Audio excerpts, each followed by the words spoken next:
Narcissus. This is just an amazing film. I remember the first time I saw it was on a television monitor behind the bar at a bar called The Hole on 2nd Avenue that was sitting next to the Cock. And it was probably like a fourth generation VHS tape dubbed to DVD. It was years later that I saw the film properly, and just this restoration is astonishing, the level of detail and how well preserved it is. Yeah, and the color. I can't talk about how much I love the color in this versus those older versions, because it captures really what Jim loved about and what his genius was in terms of lighting and both sets and people, and how he was able to influence, I think, so many.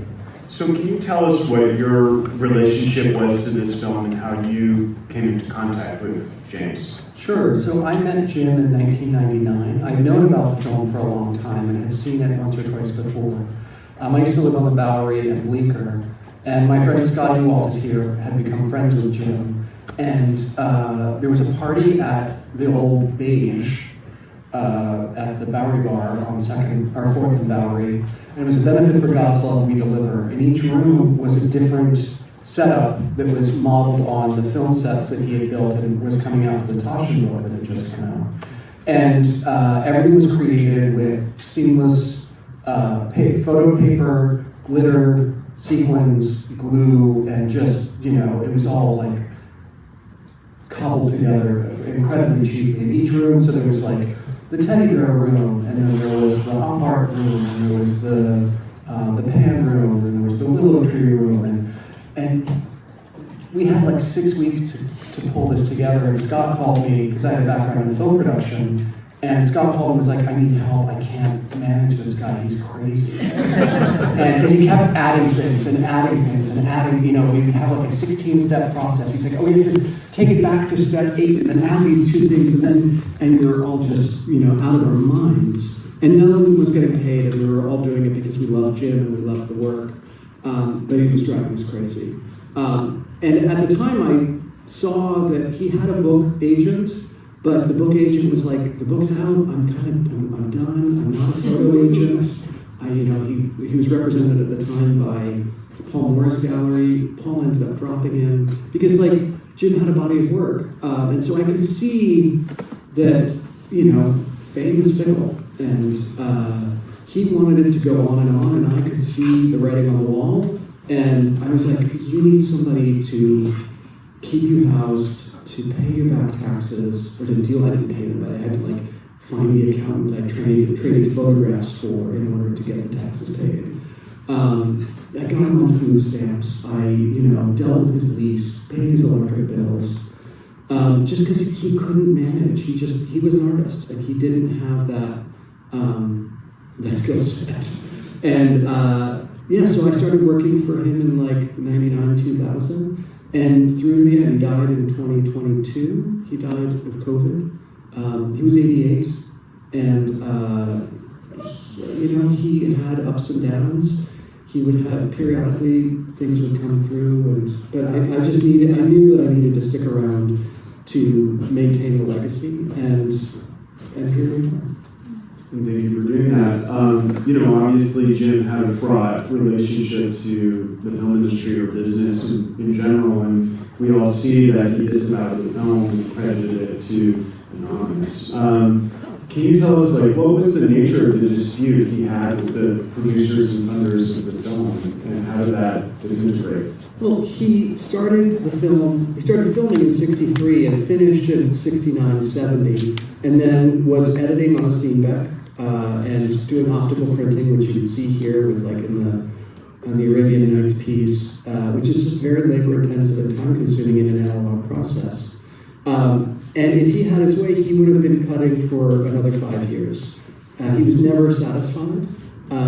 The whole Times Square piece was supposed to have superimpositions of those, we called them the Lint Muppet, where you see at the beginning. That was supposed to be the ghosts of the dead, the Times Square folks who had sort of lost their souls, and that was going to be sprinkled through, optical printing. None of that could happen. Sherpix really wanted to get this onto the market as sort of a softcore gay porn that could play in midnight theaters around the country. And when they saw that they were dealing with a crazy man, they literally changed the locks on the edit suite. And Martin Sadoff, the guy that's credited as the editor, he had done like, he went on to do like Scorsese's Last Waltz. Like he was like a real editor. But they worked together, but ultimately Martin had to like take the film away and make his own product. So,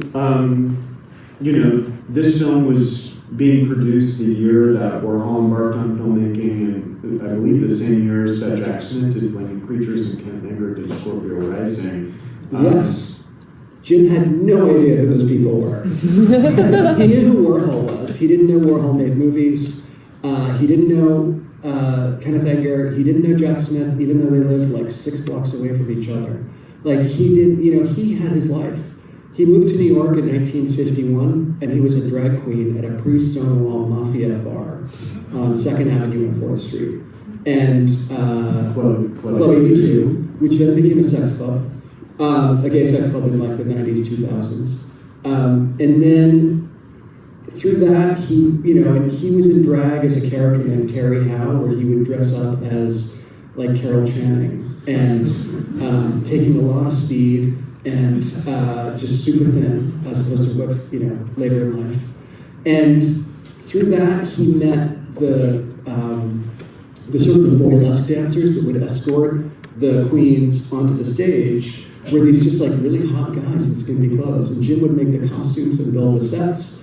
And when he decided a few years later to start taking photographs, he picked some of those boys from the 82 Club to be his first models. This was before Bobby Kendall. And then he met Bobby in 62, 63. Bobby was a 16-year-old gay-for-pay hustler. And Jim told him he was beautiful, and Bobby didn't believe it. And he was sort of being passed around by all the queens in the village. And all the queens loved him. But Bobby, I think, didn't clock with the women because he was just so beautiful.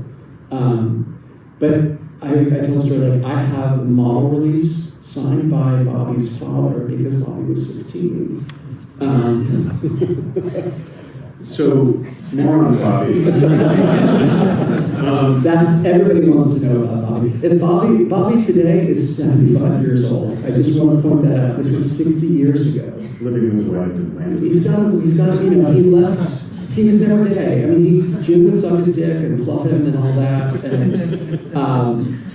But yeah, he was not gay. And during the filming, he went to college. He went to Queens College. He ended up marrying, became an engineer. He moved to Atlanta. He sort of lived in obscurity. I've never met him. Jim, I have a photograph of Bobby and Jim's lover from the 70s when Bobby was in town. And towards the end of the film, there's a shot where like Bobby's got this serious fake monobrow, and he's got a rug on because he lost his hair during filming. And he was, so 8 years later, like he was in his early 30s. And the photograph is of Bobby, Jim, and Alan. And I remember the first time I saw it, I was like, who's that? I was like, oh, the eyes and the lips, that's Bobby Kendall. He was like me, he was like totally bald. And as I understand, Bobby would crash at Jim's house, and I know, half the theater hasn't seen this movie before, may not know that the majority of it was shot in Jim's apartment. Can you tell me about that setting and how he lived in these elaborate tableaus? Yeah, I mean, that continued later in life with his place on 14th Street. At the time, he was on 8th Avenue, next to the firehouse on like 47th. They tore it down and it became a Staples. But it was a 4-room railroad apartment. Jim would set the backdrops in the first room. He would put the model in the second room, and he would photograph in the third room, so that he would sort of force the perspective, and that's why he was able to get these beautiful, depth of fields, but with very limited space. And he would often use the archways going from one room to the other as sort of props of doorways or caves or whatever else. But he would keep everything up in the apartment for months at a time, and then tear it all down, build something else, live in that, tear it down, build something else. And that's why nothing really survived, was because he would make his way to live in that tiny apartment with everything else. And we're here also to celebrate the release of a new monograph that Kelly's put together of Jim's photography. And I was wondering if you could speak a little bit more about his varied career and his origins as a physique photographer and the other work that he made besides this cult film. Yeah, so he, as I said, he moved to New York to become he went to art school, he went to Parsons, and, I have a letter from, I can't remember her name right now, but Norman Norell, who was like a big fashion designer at Parsons, championed him and got him shown around. He had gotten busted in a bathroom sting and kicked out of school right before graduation. But he would do costumes and sketches. And then he was a drag queen, and he did all the sets and costumes for the 82 Club. And then he was a self-taught photographer and really picked up the camera, not having any background in it, but made these incredibly elaborate Baroque shots. These underwater scenes, which really, before Photoshop, before computers, and people look at them and they're like, how did he do this? I mean, his mind was just one of the most crazy, complicated things around. After Pink Narcissus, he lived happily married for 10 years, from 74 to 84, and he worked as a bed stylist, and his lover was in a touring company, Jesus Christ Superstar, and Jim would say, those were the happiest years of his life, and Jim would say, like, if I had another 10 years with Alan, I would have given everything up. Before that, he was that happy. Alan died in 84, and it sent him into a terrible depression. He did a porno for it wasn't Joe Weider, I forget. It was called Good Hot Stuff, and you can sort of find it on a compilation, and it's just this kind of crazy early 80s porn. And then he would just do styling jobs, and that's how he sort of made rent. And when I made him, he lived in a rent-controlled apartment on 14th between 8th and 9th. It was a 4th floor walk-up. It was very small and very cramped and very dirty. And I was able to just, I was able to get him a Creative Capital grant. Creative Capital saw the genius and what he did and believed in him to give him some funding to keep going. And so he started making work again in like 2006, 2007. And he was Christian Louboutin, the shoe designer, became enamored of him, and they became friends and gave him some money for a photo project. He did a couple shots for Out magazine, and so he had little things here and there to keep it going, but he also wrote a musical for the stage. He had this radio play. So he made all sorts of work, not just, and like I said, he had this expansive mind that allowed him to think in many different fields. And so people like myself found this through kind of underground distribution network of VHS and DVD.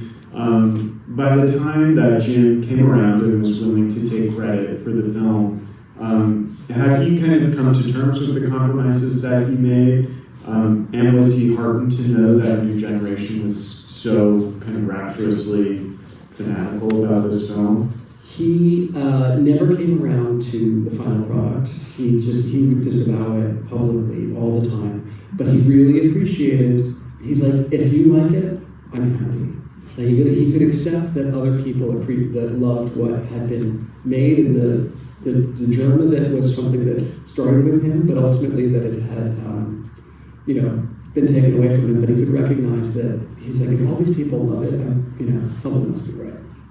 I want to see if we get questions. Yeah. Can I ask you one more question? Yeah. We're going to get to it, I promise. How's working with Jim changed your life, and do you have words of wisdom for anybody else here who may encounter an older queer person? It sort of became my mission to champion Jim, and it has been humbling. The response that I did a GoFundMe to cover his funeral costs, and memorial and things like that.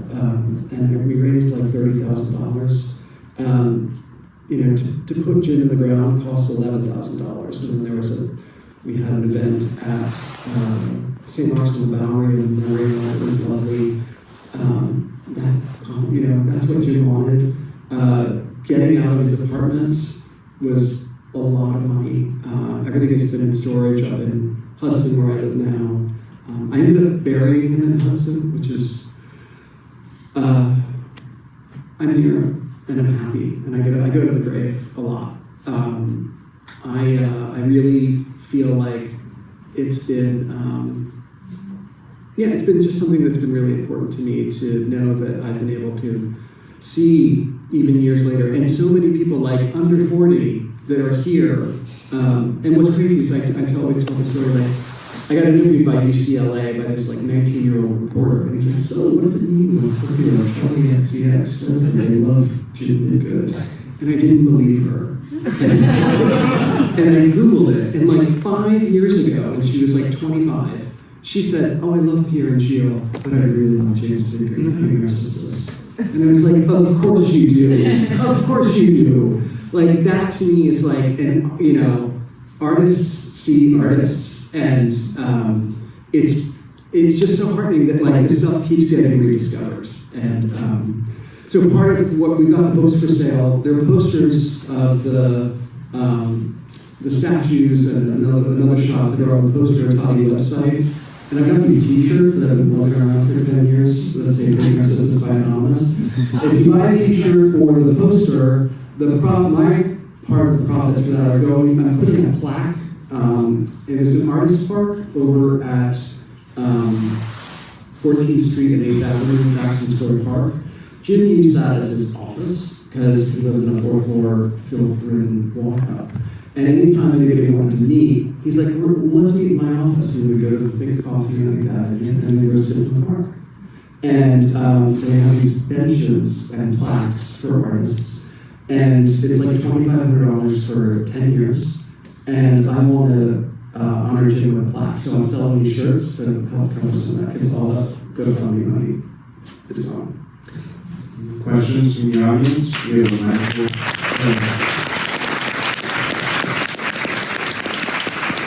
We have a microphone. If you have a question, we'll pass it to you. There's one back there. Go ahead. I was just wondering if there's any plans to release it on disc. There will be a Blu-ray, and we'll go to streaming hopefully by the summer. I don't know if it's going to be for Pride in June, but Strand is handling it, and I know that we're going to be doing a Blu-ray. We're trying to find some other stuff to put in with some goodies. Other questions? We have one right here. I saw an exhibition of his work at the Museum of Sex, I think in 2019. In 2019. Are there any more plans to showcase his work in other museums and galleries in the near future? Yeah, so the book, I think we'll open one so you can sort of flip through it. Most people might know the Toshin book and the images from that. I went through his archive of chromes, and I worked with Salzgeber Publishers, and found a bunch of new images that have never been seen, and that's what's in this book, as well as some of the greatest hits. There's going to be an exhibit at Clamp Gallery, which is on 29th between 7th and 8th, this July, of those unseen images. There's going to be about 15 of them and some of the other ones. So you can go to Clamp and sign up on their website, or keep checking back with it, but it's going to be in July. Those new photos are going to be exhibited. Anybody else have questions? Come on. One really good one. Anne. Thank you so much. So he's clearly influenced so many people. Do you know some of his aesthetic influences? Sure. He loved 30s and 40s Hollywood. He was born in 1933 and grew up poor in Stoughton, Wisconsin, and the movies were his escape. So, Gold Diggers of 33, Busby Berkeley stuff, Esther Williams dance numbers, like with the water fountains. He loved all of that. He loved that spectacle of classic Hollywood. And then Red Shoes, Colin Pressburger, he saw that, and he's like, this is, and that's, I think, was one of the biggest influences in Narcissus in terms of color. We have time for one more question, if anybody has one. Thank you so much, Kelly. Thank you, everyone. Please,